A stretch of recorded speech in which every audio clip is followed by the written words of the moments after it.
Hello, listeners, and welcome back to a very special Dual Screens podcast. I am your host, Andy Asimakis, and with me this week is a very special guest, the developer of Yandere Simulator, a game that I struggle to define at times, but I think the best way is it is a game where you have to make senpai yours, no matter the cost.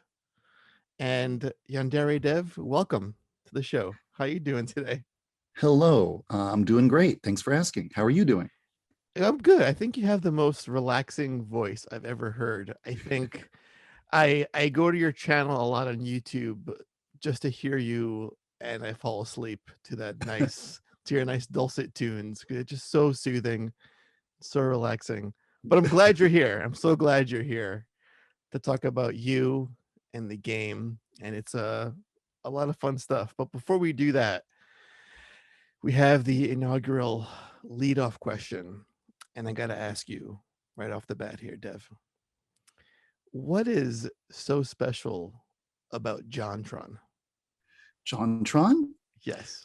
He's actually my most favorite YouTuber. I've been watching his stuff like since near the beginning. Mhm, I, he's hilarious to me. I love his mhm. video editing style. I think that if I ever did comedy videos, I would do his exact same comedic timing and his style. Um, I guess I've just been a fan of JonTron for so long. Mhm. If I had to pick anyone who's like my senpai, I guess it would be JonTron. he's I don't know. I just really connect with his material a lot. I get so excited whenever there's a new JonTron video. Now, for those who are wondering why I asked Dev that question, is because when you have a massive Twitter following and you only follow one person, you have to find out who the hell is that one person worthy enough of being followed by someone with a huge following. And I was like, wow, JonTron, that's pretty neat. I've been a fan of his for a long time, and when the show's done, I gotta show you a video of me and John we did Wow. years ago, and I think you get a kick out of it. Oh, cool. But to more on a more serious note, to the game itself. Yeah, so on the onset, I was trying to describe what this game was, and it's changed a lot throughout the year. So how would you describe what this game is today? What's the pitch for Um, this game? well, it just to put it as simply as possible, it's a Mhm. game about a girl who loves a boy and is willing to kill anyone that gets in between her and the boy. As the years have gone by, the game has expanded to be more than just that. It's got a lot of side activities and other uh, content that you can enjoy that doesn't have to do with pursuing the boy. But I guess Mhm. at the core of it, the story is about eliminating any girl that's trying to get too close to this boy that you're in love with. And there's many different ways to do that, from straight up murder to sabotaging their relationship to just hooking up the girl with another boy. You know, you can be Mhm. as lethal or pacifistic as you want. The idea was to make something similar to the Hitman games, Mhm. where you've got dozens of different ways to take out your target. And I basically just plop the player down in a sandbox and say, here's an entire school full of murder tools. Go have a blast. Yeah, and you can see why with a description like that, why this has garnered you such a huge following and audience. I mean, you have 200K plus followers on Twitter, 2 million subscribers on YouTube. Did you imagine when you first started putting this game together 7 years ago, you'd have such a loyal and vocal fan base behind it? No, I definitely did not expect it to take off as much as it did. I really thought that maybe only a few hundred people might ever even play the game back when I first started developing it. And I guess I didn't know it at the time when I began developing it, but the type of game I've made is really good material for YouTubers, apparently, because many YouTubers gravitate towards content that's like, WTF is this? Mhm. Where they can play something really wacky and crazy and out there, so they can have reactions to what they're seeing or show their audience something crazy they didn't expect to see. And YouTubers love making content on that type of game. So I inadvertently made a YouTuber bait game which then exposed the game to a really large audience, and things kind of took off from there. Yeah, you have that also with like the rise of Twitch streamers who, Mhm, again, while playing this game, like I've seen a bunch of Markiplier videos, just mhm, millions upon millions of views. And it's just someone reacting to what you can do in a game like this mhm. makes others want to enjoy this world as well. Yeah, that's true. Mhm. So I kind of want to go on a journey with you, Dev, and kind of go in the Wayback Machine and Mhm, sort of see where this whole thing began, because you don't just wake up one day and say, I want to make a little high school murder sim game just cuz. Like yeah. how did this thing come about? Where did this thing spawn from? Well, um, from 2010 to 2013, I worked at a video game company, and I Mm, had a lot of great experiences there, and I learned a lot of things. But after 3 years of working there, I started to feel like I had learned, like I wasn't going to learn very much more by working there. And like I had the skills required to go do my own thing if I wanted to. So I quit my job and I started making game prototypes mm, to see if I could make something that felt cool, cool enough to turn into a full game. But the obstacle I ran into is that whenever I was making a prototype, I would eventually hit a brick wall where I could not continue because I was missing some assets that would be needed to finish the prototype. Like if I want to make a fighting game, for example, you need hundreds of punching, kicking, throwing, and mhm. attack animations. Right. If you want to make a hack and slash game, well, that's mostly like the attack animations, what you can do with a sword or a scythe or flinging a weapon around, shooting Mhm. effects everywhere. So for a lot of these games, you can't make a prototype unless you have a bunch of cool animations and maybe some models to go along with it. And so I thought to myself, all right, I should not like come up with an idea for a game and then try to make it. Instead, I should look at whatever assets are available to me and then build a game around those assets. Mm, So I thought, all right, let's go looking for something. So I went to the Unity asset store and I found an anime schoolgirl character model.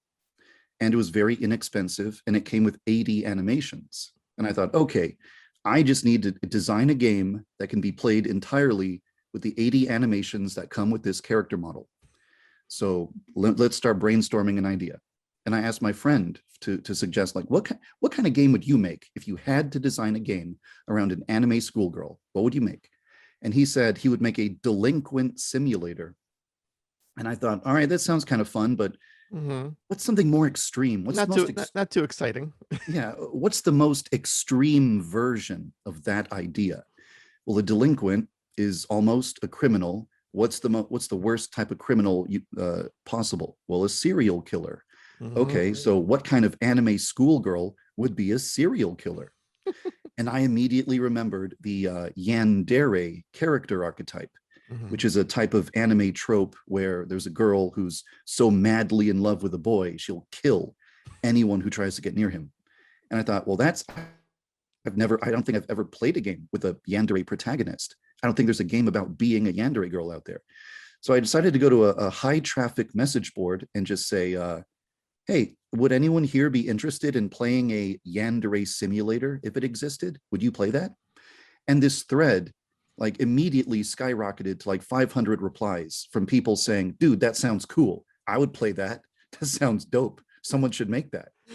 And people started throwing out ideas like, dude, it could be like Hitman, except you're in a school and you should be able to do this and you should have to clean up blood and you should have to be, when you put on a new pair of panties, it should give you abilities. People just started throwing out ideas and everyone was so excited and enthusiastic about it. And I thought, dude, I need to do this. I need to make this. People care about this idea. I want to make it. I want to make something that people are excited for. So that very day, I immediately began prototyping the game.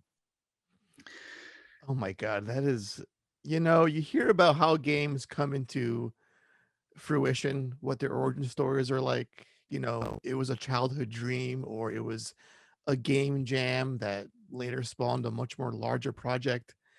But here Mhm. you took lemons Yeah. and made lemonade out of them essentially. You said, "Here's what I got.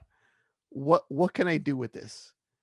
And now you've spawned this, again, massive fan base, scores upon scores of fan art, people love this thing, and it all began from what was on the Unity store.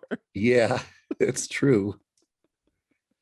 Very true. So I can imagine when you're prototyping this thing, you're thinking about what kind of kills can I do Hmm. to make this fun and Hmm. creative. And you have games like your Metal Gears, your Hitmans in the back of your mind while Hmm. you're making this thing.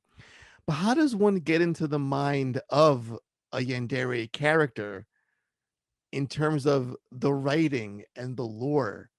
Because this game is it's pretty heavy on the story side too, in a lot of Hmm. ways. How does that part come into play for you? Where do you, who do you channel for that component? Well, I tried to get into the mind of someone who would be willing to, do absolutely anything for someone. And I thought, well, what gives someone a motivation like that? Mhm, And I thought, well, you'd need some sort of proof or evidence that this person is worth doing anything for. What would make you believe that? mhm, And so the first idea I had was that the main character, she has a dream and she sees this boy in her dream. And in her dream, you design the senpai, you choose his hair color and all that. And then the very next day, she meets that boy that she saw in her dream. And mhm, so she knows, oh, this is a sign. This is fate. This is destiny. I'm supposed to meet this boy. I'm supposed to make this boy mine. I saw him in my dream. This, not being with him is not an option. mhm. And so that was my original idea. And I made kind of like some cutscenes for it. And I posted the cutscenes and they just were not going over very well at all. They got a Mm, very lukewarm reception. mhm. People just were not really in love with the idea. And that made me kind of like, oh, well, fine, forget you then. If you don't like the idea I came up with, then whatever. I decided the character will be a blank slate, a completely blank, empty character, a person with no emotions, no feelings, no personality, a person who feels hollow, empty, like they're dead inside. A serial killer. Yeah.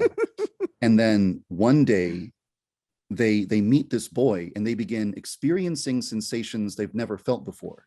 You can imagine it like going your entire life being cold and then finding warmth, never being able to see color and then seeing a rainbow, or hearing dead silence for your whole life and then hearing music for the first time.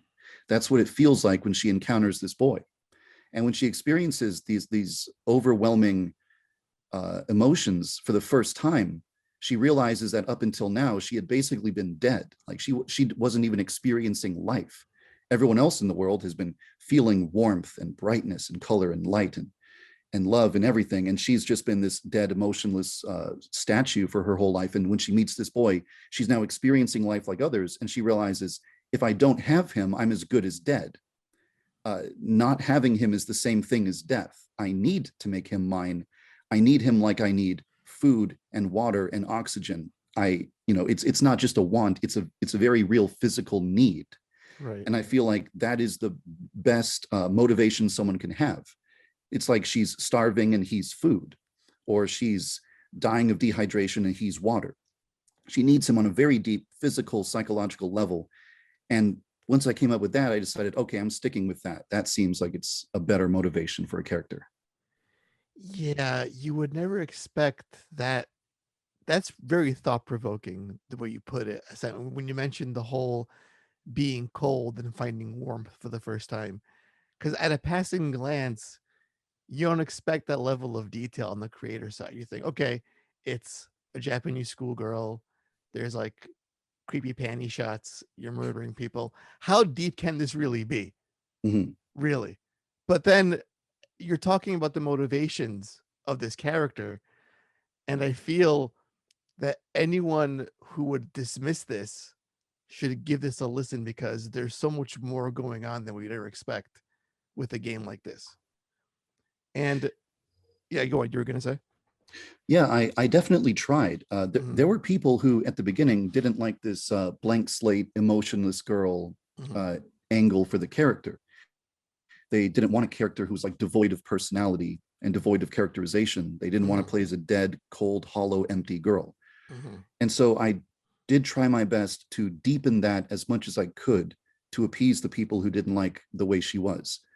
Like, when as like a parent, if your child is born and your child is like cold and emotionless and doesn't respond to stimuli and doesn't, seem to experience sensations like you do, you obviously get worried for your kid. Mm-hmm. So I had this idea that her condition would be hereditary. Her mother was a Yandere. Her grandmother was a Yandere.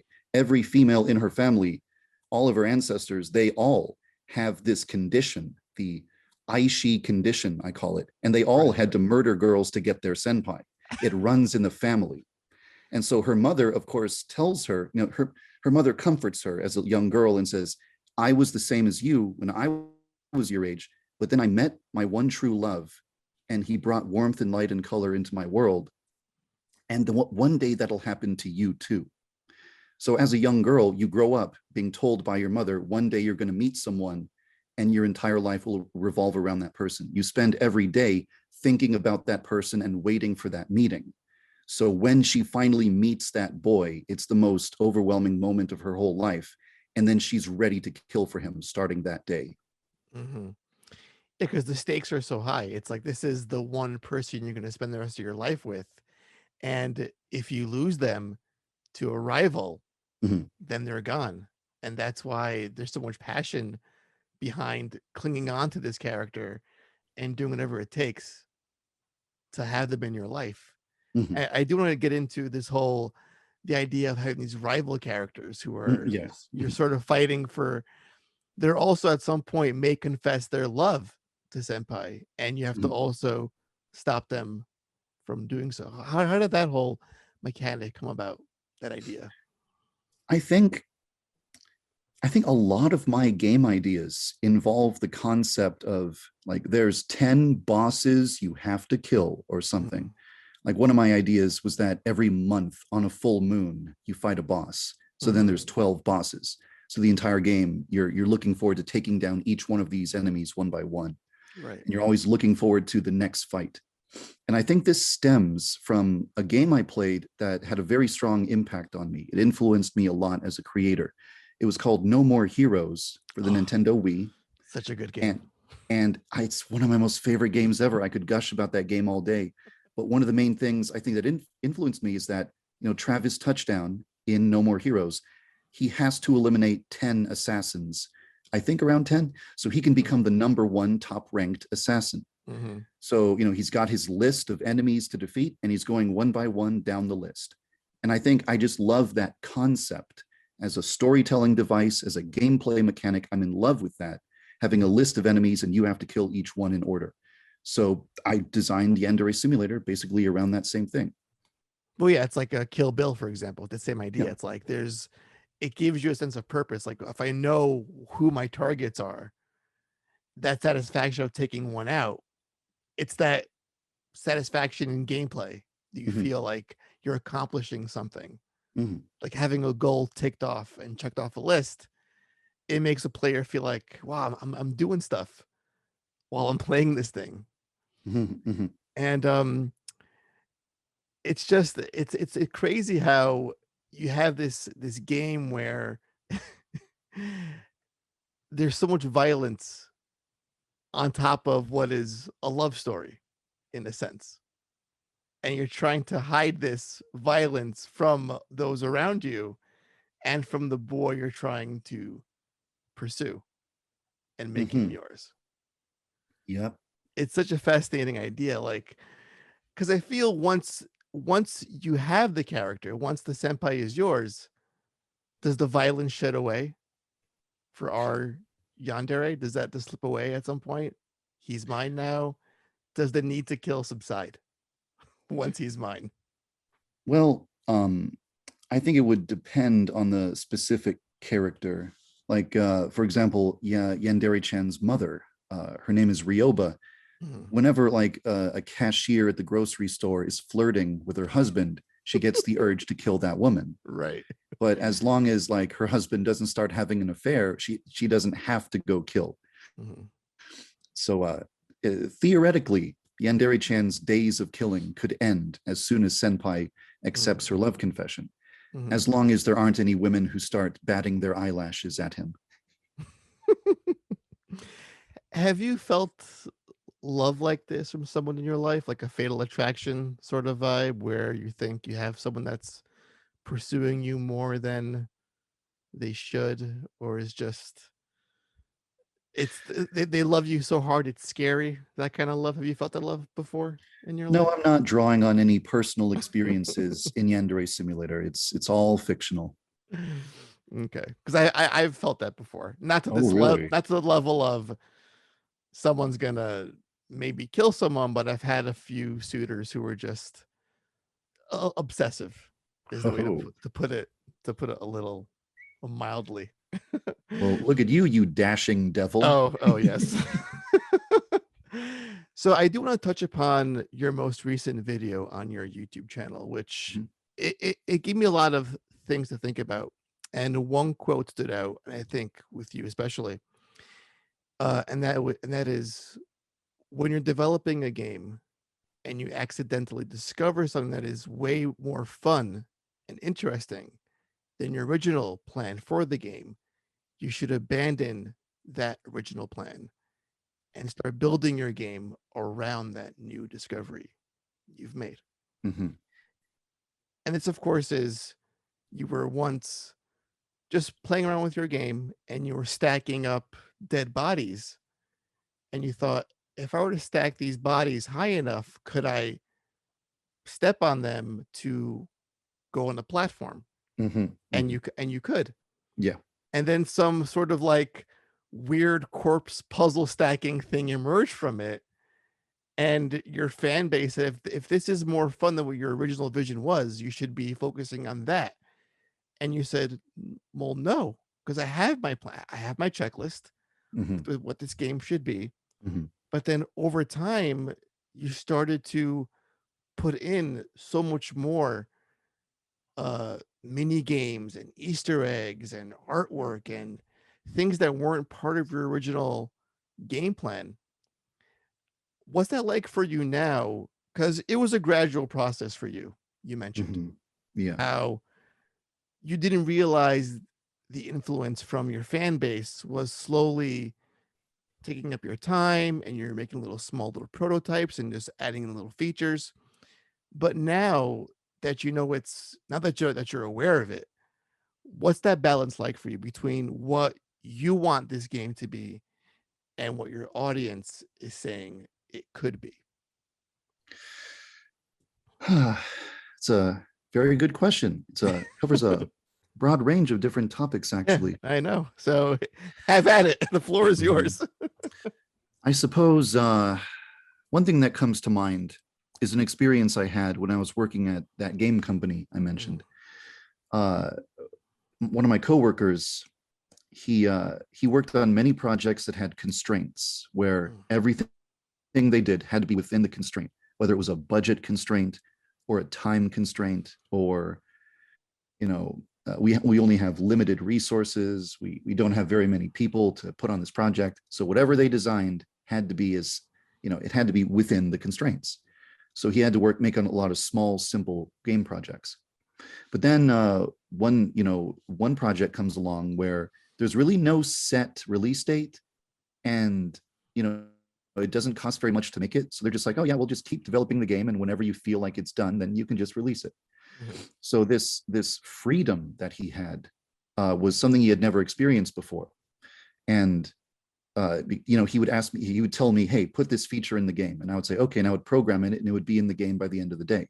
mhm, And so he could just come up with ideas and just shoot them at me, and I would just put them in the game as quickly as he requested them.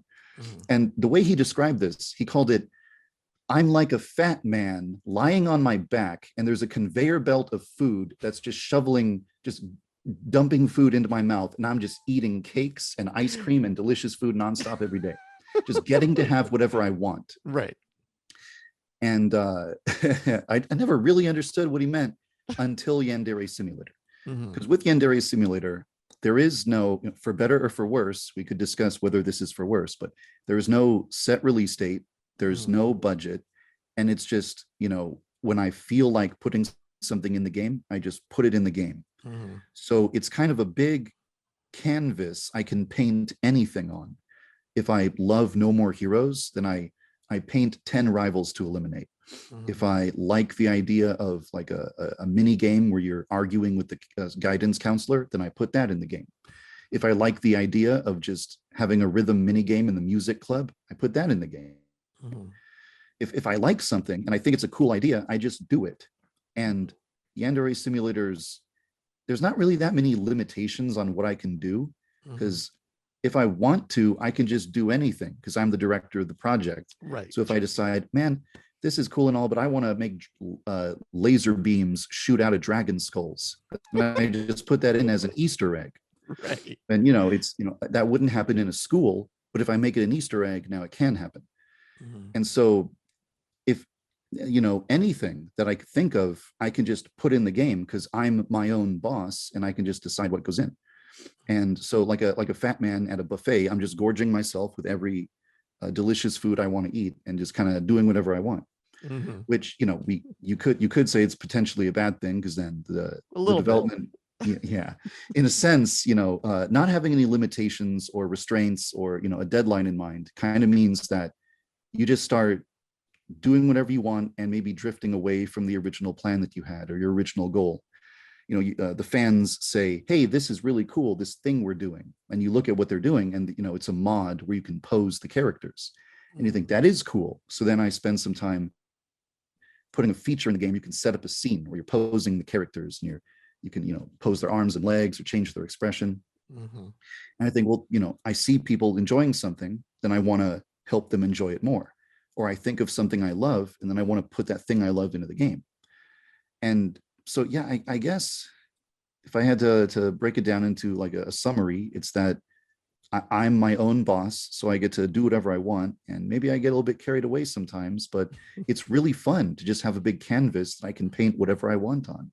It's very feels The freedom feels good. Because you can have the best of both worlds. You can have the underlying structure and foundation being Yandere is going after senpai. There's 10 rivals to take out.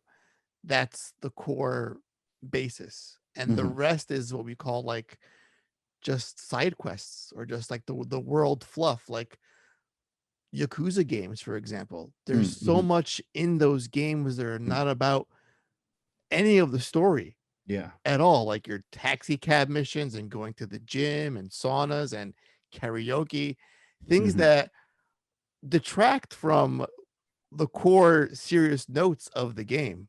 This like mob crime themed, you know, Yeah. Japan experience, but people love those parts of the game even more so than the actual drama.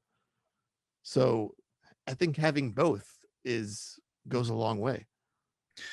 Yeah, I love the Yakuza games, and I wouldn't find them nearly as fascinating if they were just gritty mob drama.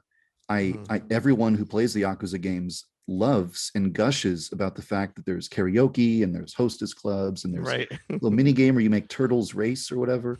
It's like this is so silly and goofy, but that's what makes it awesome. And then people love that. Mhm. And I guess like I didn't really plan to, but in the end, I wound up gradually developing something that's kind of Yakuza-esque in the sense Mhm. that there's a core and then there's a bunch of side activities that are in there for fun. Mhm. And both of those things combine to make a pretty cool experience. Yeah, because the school is basically your Japan Mm-hmm. in a sense. It's like that massive sandbox, and it's let's fill the time with things to do. But there's also other things like okay, there's your rivals on the back burner, but if you want to go to a social club or a chem lab, hang out, Mm-hmm. those are there for you too. So Mm-hmm. how does this impact your own sort of roadmap for the game? Like how where are you now and what does the future dev cycle look like for you with Yandere Simulator? Well, I think my days of being a fat man at a buffet, just grabbing food by the fistful and shoving it into my mouth, are kind of coming to a close. because I don't really want to just be developing one game for 7+ years. Mhm. I don't, and there is a lot of pressure to, hey, where's that game you promised? Wrap it up already. Mhm. And I do want to move on to other projects, and I do want to see this project to completion. So I think that from pretty much from this point forward, my focus is almost exclusively going to be on the rivals and the core, the Mhm. story, that Mhm. that stuff that I've been hyping up all these years. And it's Mhm. there's going to be much less focus on the side stuff, Mhm. because I feel like I've satisfied my desire to put all that stuff in the game. All my dream features, all my wish list features, I've already put them in for the most part. And now because I'm happy with the game and where it's at, now I just want to focus on the core stuff, the rivals. That's pretty much going to be my priority from here on out. What have been some of the more nuttier ideas you've heard from your fan base throughout the last 7 years that you were like, that's a little bit too much. I can't put that in my game. Uh, I'm sure. I'm because sure. I'm sure there's plenty. it's too ambitious, or because it's like offensive, or Uh, yes. um, some people have suggested the idea that sometimes, the students might go on a field trip, which Mhm. kind of sounds like an elementary school thing, really, not a late young adult student thing. Mhm. But Mhm. I in when I watch anime, or even when I play games that are set in Japanese schools, the students do have a thing where they, like, once a year they'll go on a trip. No, it's once per. It's like in their Well, yeah, final year of, it's the Golden Week or whatever that's called. Like yeah, go, Persona games have that like yeah, yeah, yeah, that yeah. 1 week they go away. That one week where they go to some other place. Mm-hmm. In one game I played, the characters go to Australia or they go to Mm-hmm. China. And yeah, it's entirely possible that, if the students all went on a field trip or a golden week vacation to some place, like, if they go to a zoo, well, right away there's a great idea: push a girl into the lion den and have all the lions eat her at the zoo. There you go, rival eliminated. There's a million fun ideas you could have Oh for my getting god. girls killed on a school trip. Mm-hmm. But the problem is that's 3D models and animations. Like that's an entire zoo that needs to be modeled. Those lions need to be animated by an animator. Mm-hmm. Someone's going to have to draw the textures for every single animal in that zoo. Yeah. So as cool as these ideas are, as hyped as I will get about those ideas, I can't promise to put that stuff in. I Mm-hmm. have to keep it, I've allowed the scope of the game to grow quite a bit from what was Mm-hmm. initially planned. Mm-hmm. Remember at the beginning I said I wanted to make a game using only 80 animations. Now Yeah. there's like 400 animations in the So, game. so much for that. Yeah, but I have to put a lid on it at some point and say, nope, sorry, no zoo. There's not going to be any lions. I'm sorry, there's not going to be a school trip. No So zoo. yeah, so yeah, people suggest cool stuff all the time, but I just think to myself, that's really awesome, but I can't justify the amount of time that it would take. Like some people say, how about online multiplayer? Which I can think of a ton of cool ideas for Yeah. how online multiplayer would pan out. Like You could do like maybe like a Bloodborne Dark Souls, like have other yanderes invade your world trying to that's get a your fun idea. senpai. I was imagining something like where you have the ability to pretend to be an NPC. So Oh. you walk around the school looking like a normal student, Mm-hmm. and you do your best job as possible to pretend to be a student. And when the player walks by, if they didn't notice you and they didn't figure out you're a player, then you jump out and you kill them. And it's like, oh my God, I thought you were an NPC. That was an actual player. So yeah, there's a lot of potential there, but I don't know the first thing about programming a multiplayer, doing stuff over a network. I Mm-hmm. don't know how to get, I've never done anything multiplayer before. So as much as I love the idea, I just can't do that. Well, this is why DLC would exist at some point. Like, let's say, get it out the door and say, this Mhm. is like my most complete vision Yeah. for this game. And it's tough because it's like you're building it alongside a very vocal, very passionate fan base. Mhm. And I've gone through subreddits and comments, and it's just in between all the fan art and the memes is just, here's an idea. or Mm. here's my idea for this, here's an idea for that, and they all sound very plausible. And I can see why you got a little not derailed, but it's the temptation's so strong. Oh It's yeah, there's such good ideas sometimes. yeah.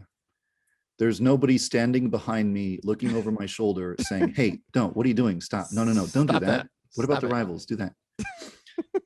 I feel kind of like if I had to make a metaphor to explain what happened, it's kind of like I'm a chef Mhm, and I said, you know what? I'm going to make 10 cheeseburgers. mhm, And I walked into the kitchen and I looked at the people sitting on at the table waiting for the cheeseburgers. And I say, oh, that guy like right there, he likes cake. Oh, that guy, oh, he likes ice cream. Oh, that guy over there, he likes cupcakes. That dude likes donuts. So then I start making this feast. Like I'm going to make cookies, I'm going to make pie, I'm going to make cake, ice cream, donuts, cupcake. I'm going to make, and so I start putting all these things on the plate, and then I make one cheeseburger. Then I bring everything out and I put it on the table, and I'm like, here it is, guys. And there's some people who are sitting at the table like eating the cake, saying this is great. And then there's people there scratching their chins, saying, wait a minute, didn't you say 10 cheeseburgers? How come there's only one? Where's those other 9 cheeseburgers, bro? And I understand that, but I also feel like, what about that cake though? What about that ice cream? Come on, and taste it. It's and delicious. and then you said technology. Whoa, technology. It's the metaphorical cheeseburgers. They're there. You just can't see them. Symbolic. Yeah. Why do you think a game like this didn't exist before you came along? Because the ideas are all there. Mm, The core of a Metal Gear Solid or a Hitman, those pieces existed for years. But mhm, in this particular setting, with these characters and these specific motivations, were just unheard of until this game came along. mhm. And I'm wondering why. It's not like it's a huge thing compared to what we see in most video games or in cinema for that matter. Why do you suppose that is? Well, I suppose one of the most obvious, well, the first thing that come to mind is one way to describe the game is that it's a student murdering other students in a school. Mm, And a lot of game companies might look at that idea and say, no, thank you. We're not going to touch that with a 10-foot pole. We're not going to make a game about indiscriminately slaughtering people inside of a school environment. No, thank you. Um, I guess, if it was, I guess that the subject matter just might seem too touchy for mhm, people. Usually in a video game, you kill someone who's evil. Whenever mhm, you kill somebody in a video game, they kind of deserved it, or the game mhm, developer makes you feel like they were a bad guy who had what mhm. they had it coming, and you're a good guy for Right. killing them. Mhm, Sometimes they're an enemy soldier or whatever, which, of course, soldiers have to shoot soldiers, but sometimes they're like a corrupt politician or an evil mastermind or mhm, a greedy CEO who's abusing his workers. There's mhm. always like, okay, I want to see this guy die. This guy's a scumbag. He Right, deserves to right. die. Mhm. But in a game where it's just, some girls fall in love with a boy, do they deserve to die for that? Not really. So the player's then the bad guy. And I think a lot of people aren't willing to make a game where you just kill innocent people that don't really deserve to die. Mhm. In Grand Theft Auto, it's an option, but the game doesn't encourage the indiscriminate slaughter of pedestrians on the sidewalk. It just Mhm. permits it as a consequence of the game's systems. But even in Grand Theft Auto, the people that the game tells you to kill are like bad people. The game's never like, see this nice old lady who's like taking care of orphans, kill her. No. Only in Yandere Sim are you told to murder innocent girls who have done nothing wrong. She's actually a crime boss. Yeah. She runs a child sex trafficking ring. That's what's going on. Right, but then we have games like Dead by Daylight or Friday the 13th where you assume the role of an iconic slasher and Mm-hmm. you're killing teenagers rather indiscriminately. I mean, Yeah. it's your friends and it's throwback to those sort of movies and we get it, but I can see why in a more of a school setting particularly it's more of a sensitive Touchy. issue. Yeah. Yeah. I guess it's just some subject matter that some people wouldn't really want to touch, Mhm, but I'm kind of desensitized after mhm, watching so many anime where there really is just a psychotic girl who kills mhm, people who don't deserve it. And mhm. I decided, all right, I'll just do that. And I never really thought to myself, I can't make a game where innocent people die. Oh no. No, I was just okay with it. Hell yeah, I can. Well, when you have the cutesy anime Oh parts layered on yeah. top of it, Yeah.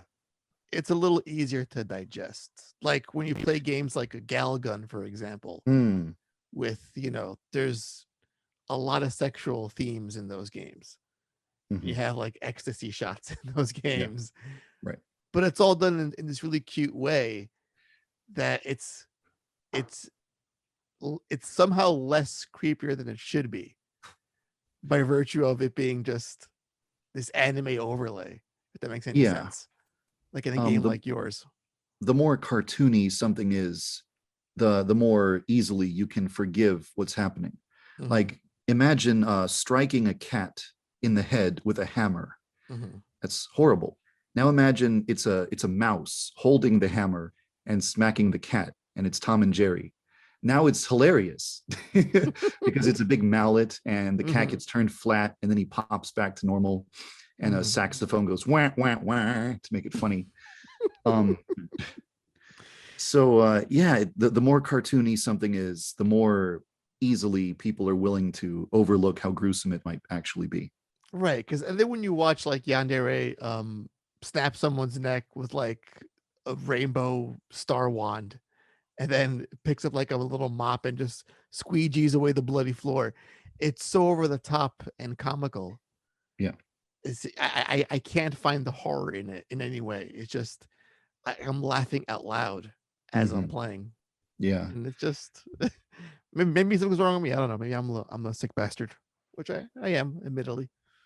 One decision I made was to not have any like wounds appear on the Mm, characters. Like if a character gets stabbed in the neck, nothing mm, appears in their neck. If a character mm, gets stabbed in the stomach, their intestines don't fall out.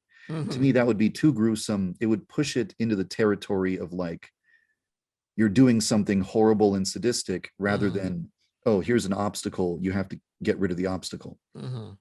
I don't want it to be like gory or disgusting or Right. make it feel too real. As long as they're just, these cartoony characters who turn into rag dolls when they die and then, ketchup falls out of them basically. That's then it's like tolerable. If Right. I was looking at intestines and brains and eyeballs popping out of heads every day, then I don't think I would have the stomach to work on the game really. Yeah, because there's a far cry difference between looking at a game like No More Heroes for inspiration Mhm. than say a Mortal Kombat or medical journals or autopsy photos to Right. uh to create your game. Right. So how goes the headway on the rivals? What's give us an update on that? Well, how do I put it? The roadmap Mhm, since the beginning was always put Osana in the game, then mhm, release a demo, then see how people react, and then make adjustments to the demo depending on their reaction, mhm, and then do a crowdfunding campaign mhm, once the demo has been polished.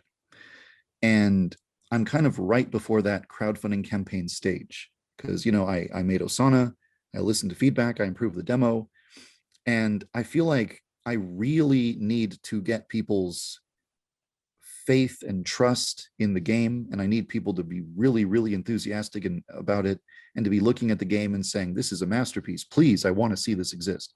I need to get that level of hype and excitement. So before I start working on the rivals, I want to add stuff to the game that proves like, look, this is how good the game is going to be. Here's look at the potential of the game. So I'm right now, my priority is to work on something that basically gives you the experience of going through the game and eliminating 10 rivals mhm, so that people can get that experience. And this will also be a valuable way of getting feedback on like, mhm, is each rival harder than the last? Does each week feel significantly different from the previous week? does the game get boring after killing 10, 5 girls, or is it fun all the way up to 10 girls? This is the kind of feedback I need, which is like, should the rivals have more variety? Should they be way more difficult with each one?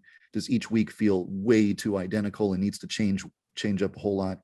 I need to get that type of feedback. So before I really focus on putting in the remaining 9 rivals, Amai, Kizana, Oka, those girls that have been appearing for the past 7 years, before I put them in the game, I need to put in a eliminate 10 girls experience.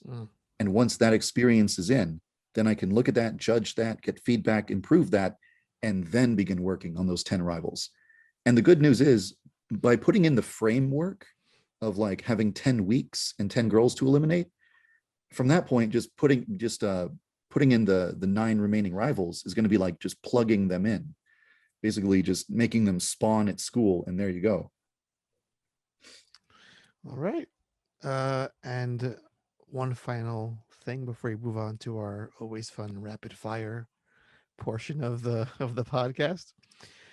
What was something you learned about yourself that surprised you along the way over these last 7 years of making this game? That's a good question. What did I learn about myself?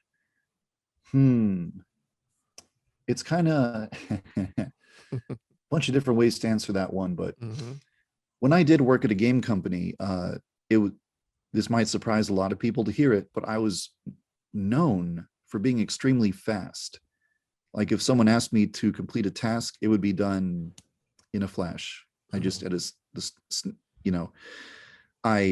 it was my reputation that if someone gave me a job to do, I would take care of it right away and I would do it quickly.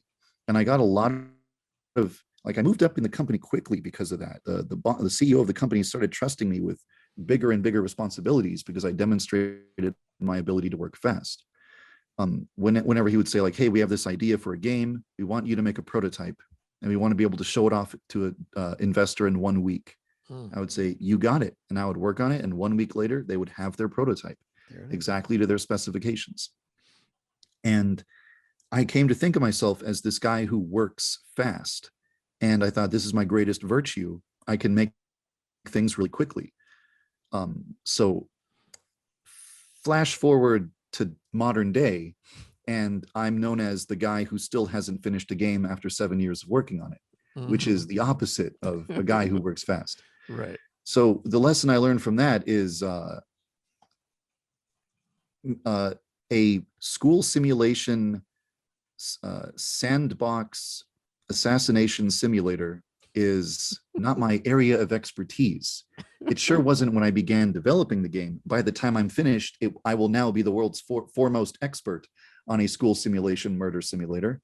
But it wasn't my it wasn't my area of expertise. And I think it's better to play to your strengths, to do something that's like what you're best at. What I'm best at is making a small, short, simple experience. Like I just put a new feature into the game that's going to be revealed on June 1st. Oh boy. I completed it within 2 days. And I think if I can say so, I think it's impressive that I accomplished something this cool within 2 days. I'm proud of it. I'm showing it off to my friends. I'm so proud of it. And I did it in only 2 days, which I think shows me that my specialty is a short, simple thing with a singular focus that I can knock out quickly. And when I attempt to make a large, complex, ambitious, complicated game, I'm going to flounder for a long time because that's not my area of expertise. That's not what I'm best at. What I'm best at is a short, simple experience. That's why I put these Easter eggs and mini games into the game. It's because that's what I excel at. Right. That's what I can knock out really quickly and what I enjoy doing the most. And I think that tells me that my future projects are probably going to be short, simple projects. I don't think I'll ever do something as ambitious as Yandere Simulator again, because I've come to realize that's not my area of expertise. Making something giant is not my forte. Making these short, simple experiences I can knock out in 2 days, that's where my specialty is, and that's what I should focus on. Wow. That's intense. See? You learn some things along the way. You do. And it's all worth it. All right, sir. Rapid fire. Okay. Are you ready for this? I'm going to ask you some silly shit, and you're going to answer with some hopefully equally silly shit. You got it. All right. All right. I want you to imagine someone close in your life, be it a spouse, partner, best friend, whomever, Okay. and they get a phone call at 2 a.m. saying, "Hey, Dev has been arrested."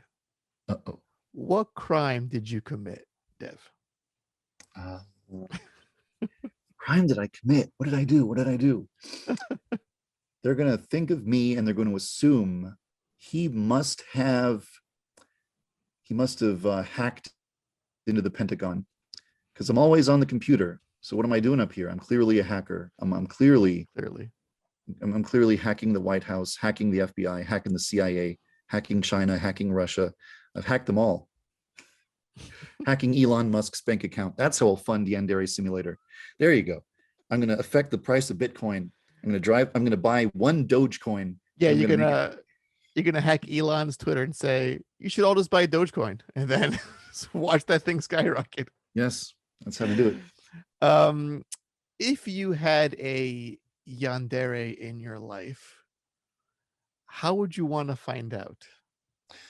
Oh, definitely not from dead bodies. I want to get a love confession underneath a cherry tree as the sakura petals flutter around us in the wind. And maybe, a shadow falls over her eyes and she says, by the way, saying no is not an option.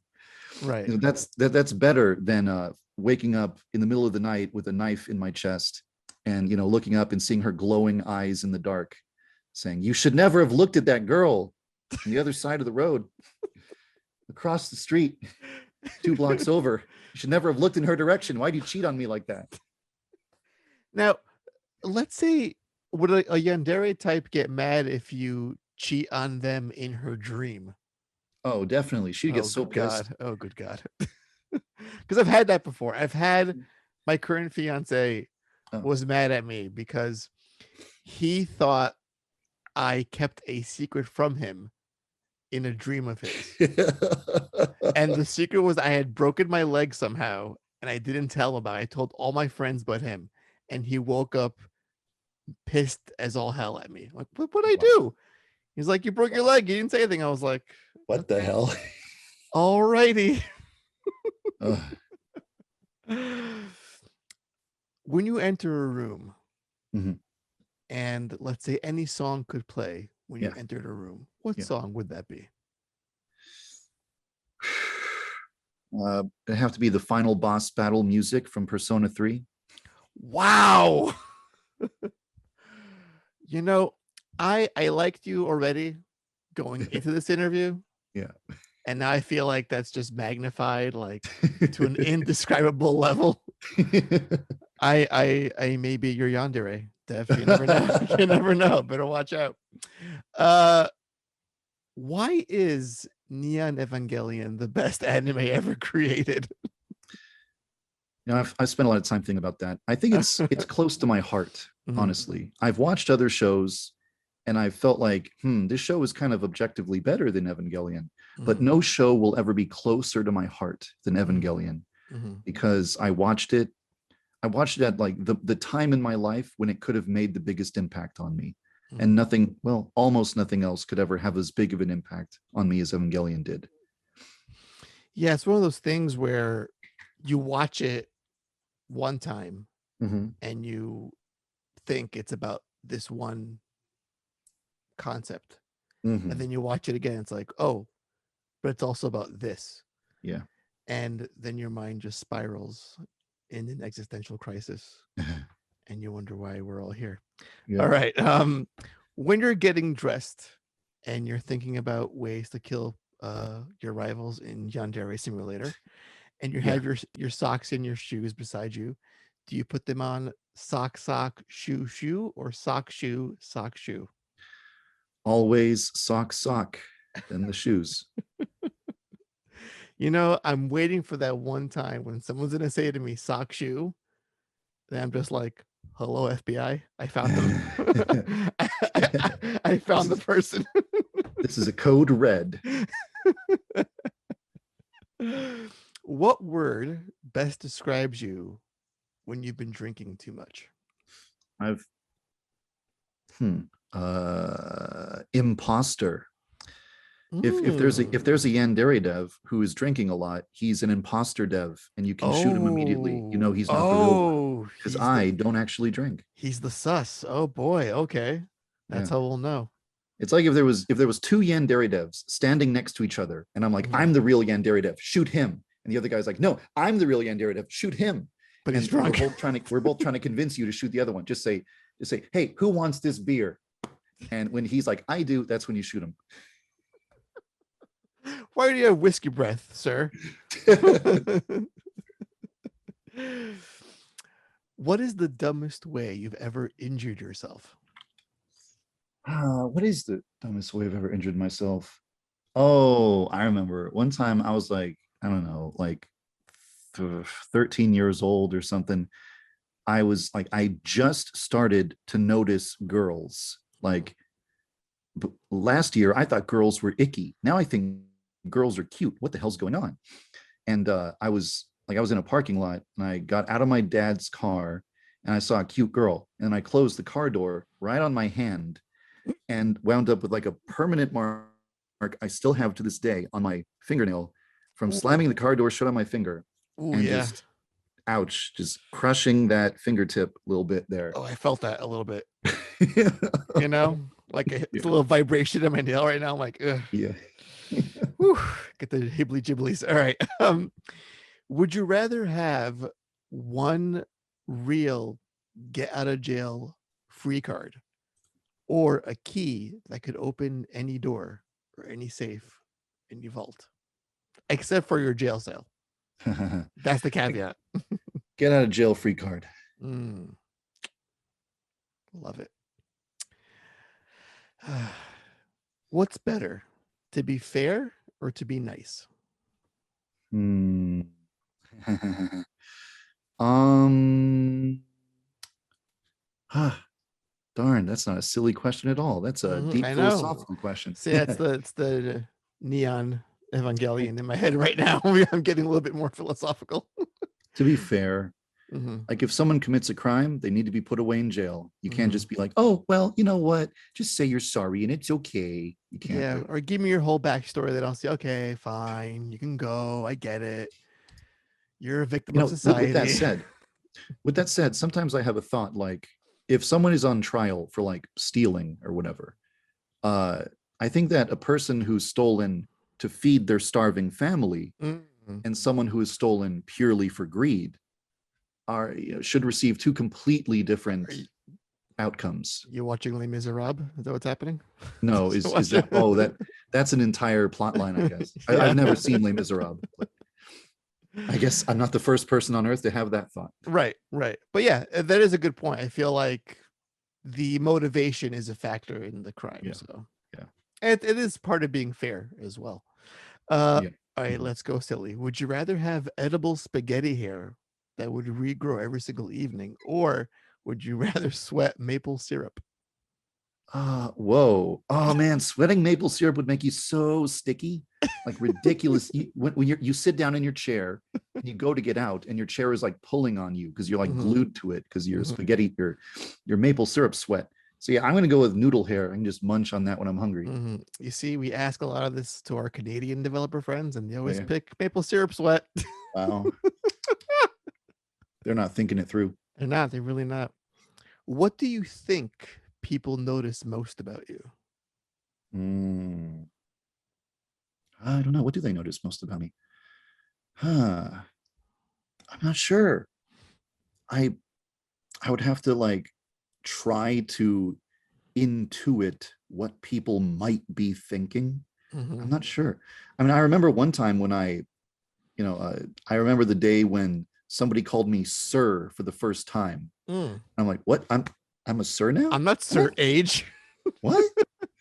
It's like, when you go from being big bro to being uncle or something. It's like, Right, right. yeah. Instead There of you that go. boy, you're now that man. Like, I'm in. oh, I'm in. okay. I've Hey, reached so I that guess age, I don't know. that plateau now. I'm in that category. Yeah. Yeah, the first sir is always a weird one. I'm always like, so I remember once someone that was a little bit older than I was Uh-huh. called me sir, and I was like, no. I'm not your sir. I'm not your buddy, pal. I'm not your guy, friend. What is something that you've done that should have killed you, Oh, but you fortunately did not die? one time I was riding a quad bike Mm. and I felt something like tapping against my toe, the toe of my shoe. And I'm like, why would something be brushing up against my shoe right now? What was happening? And so I looked down and my shoe was like right up against the tire, the spinning tire of the quad bike. So if I had just moved my foot forward an inch, my foot probably would have gotten caught by the tire and then yanked forward, and my whole leg probably would have gotten ripped off by the spinning tire.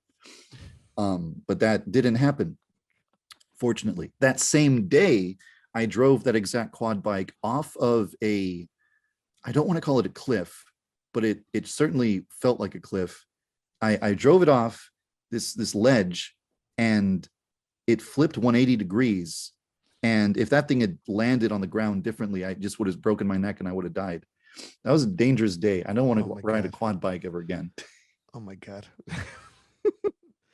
All right. Final question. Mhm. And it's the silliest question. I'm a little excited for it. Let's say one day, you got the game out there, Mhm. massive successful Kickstarter campaign, crowdsource funding. Yeah. It's on Steam, it's on console. You're on your yacht one day with your not whiskey. Yeah. With your apple juice, I guess. Yeah. And you get a call from Nintendo and they say, Dev, we want to put Yandere-chan in Smash Brothers. Yeah. What would her final Smash look like? Oh, it would have to be snap mode. Ah. Because in snap mode, there's a filter over the screen. Mm-hmm. Everyone's like frozen in place, and you can just go up and do a rapid combo, like anime style, ching ching ching ching ching. Yep, that's the one. That's the And one. then you just go from person to person to person, ka-ching, and then it ends, and everyone probably just red effects appear, and then they go flying away. See, now it has to happen. It sounds so dope. Yeah. All right, that's going to do it for this week's episode of the Dual Screens podcast. Thank you, Dev, for coming on the show. This was well worth it. For Yeah. those who are listening, this was like months in the making, and it was great to talk to you and learn more about you as a person and how the game came to be. Where can we find your game? Give us all the things: social media, Twitter, Discord. Give us all the details. The floor is yours. Well, YandereSimulator.com. Just one word, YandereSimulator.com, and you're there on the page for the game. And from there, there's a tab that says social media. And there you'll find links to, the subreddit, the Discord, the YouTube channel, the Twitter, the Tumblr, my blog, even a fan-made wiki, even my Twitch stream. There's links to it all right there, YandereSimulator.com. So much goodness. All right. Well, again, thank you, Dev, for coming on the show. You were incredible. This game, when I first saw it years ago, I thought this is something special. And seeing it just mature so much throughout the years, and there's so much more going on with it now, makes me happy. And I want to see what this looks like when it's finally done. And I cannot wait for that day to finally be upon us. So thank you for coming on the show. Thank you so much for having me. I'm really glad that we finally made it happen. This has been fantastic. We did. And thank you, listeners. And as always, please be excellent to each other